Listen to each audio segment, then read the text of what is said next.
Ayun, papasok no. Ayun na. Ayun na nga si Nelly, lo. Sinundan na nga niya.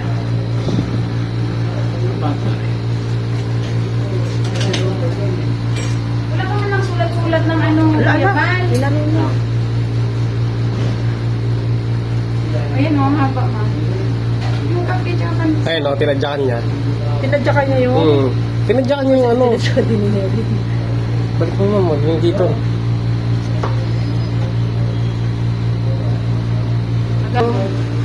Ay, lumabas na to eh.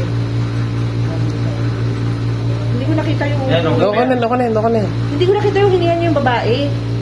Wala. Baka dun sa labas nangyari yun. Kapatid niya yun eh, lumabas eh. Yan ang si Aaron. Ang kapatid niya pala yan. Mas ugi-ugi pa yan eh, mas matanda yun eh. Ayan na, siguro yan, sinisita na. Ayun, no, panay sa mura. Oh, Ayun, no, inaawat pa nga siya ng kuya niya eh.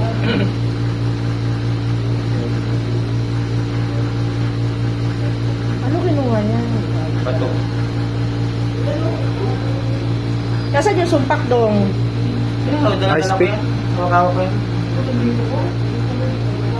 Sino to? Kay Joel? Oo.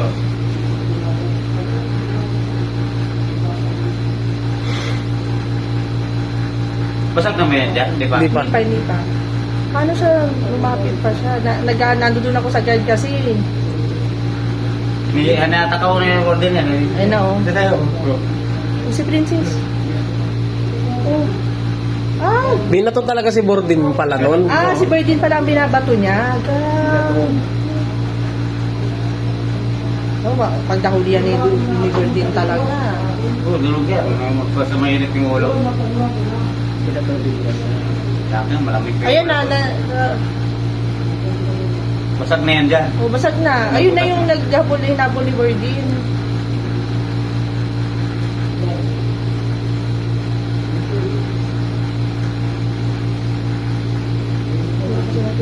Inila ni Princess eh.